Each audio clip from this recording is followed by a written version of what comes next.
But now, guys, to a team that maybe we don't want to talk about, the New York Jets, 0-4. They have not had a good performance all year. Is it time to tank for Trevor Lawrence from Clemson, or do you still trust Sam Darnold as quarterback? As fantastic as Trevor Lawrence is, as much of a generational talent as he is, I don't think the problem with the Jets organization lies with Sam Darnold. I think this lies with head coach Adam Gase. We've seen players flourish away from Adam Gase, the likes of Ryan Tannehill, Kenyon Drake, and most recently Jamal Adams. Adam Gase has an ancient offense. He refuses to use pre-snap motion. I think it's one of the lowest percentages in the NFL. He's always deflected blame onto other coaches and to the players to try and fix the situation. We saw with the interview with Jamal Adams when he left. I think Sam Darnold has shown enough flashes to me to justify keeping him around, even though he's had a misused Le'Veon Bell. He's had no wide receiver help. He's had no offensive line help outside of Mekhi Becton being drafted this year. I think he's shown enough to me that you can trade that first-round pick, gather more premium picks in the first and second round. You've already got 2 next year, getting one from the Seahawks for the Jamal Adams trade. I think you've got enough pieces there that if you let Adam Gase go and bring in another solid head coach, Darnold's a guy that's going to win you games, and you can build a team around him.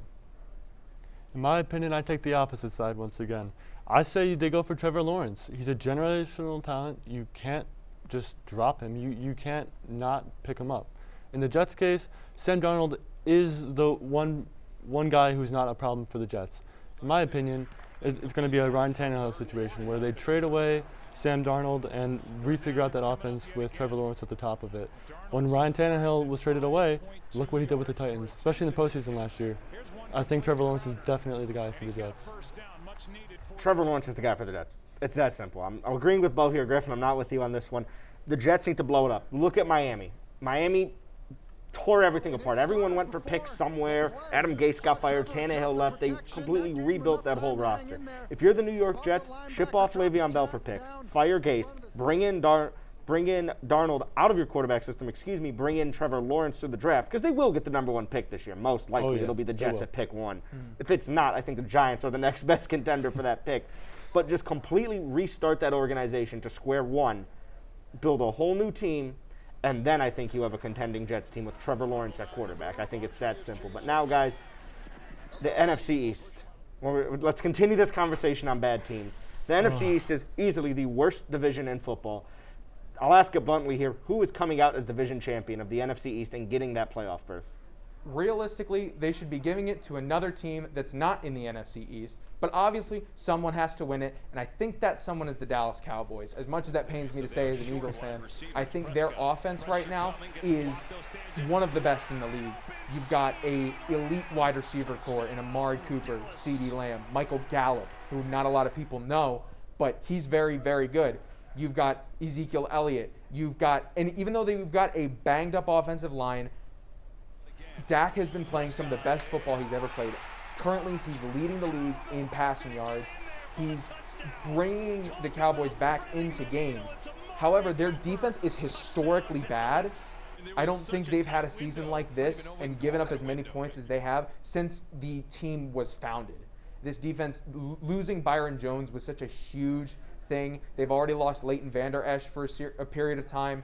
Gerald McCoy got hurt before the season even began, and they let him go. The defense is historically bad, but I think Dak and that offense, if they can keep it going, and maybe the defense can stop the bleeding a little bit, they're the team that deserves to come out. Every other team is banged up in the Eagles, injured to the IR and back. And, Dwayne Haskins just got benched for the Washington football team for Kyle Allen, and he's been moved down behind Alex Smith. The Jets, Daniel Jones is a turnover factory, more so than Jameis Winston ever was. So I think the Cowboys are in the best position to 6-10 will be good enough to win them the division this year. I'm going to go out on a limb here. It's the Washington football team for me. I know that sounds crazy, but I have proof. So back to your point about the Dallas Cowboys, defense absolutely horrible. Absolutely, you can't even tell me any good thing about that defense. O-line is the same thing. You can't have Zeke be a star running back all season long, especially with Dak Prescott. You can't have them sit behind that line the entire year and think something good is going to happen, Dak is on a great pace right now, I really do not think he can keep that up.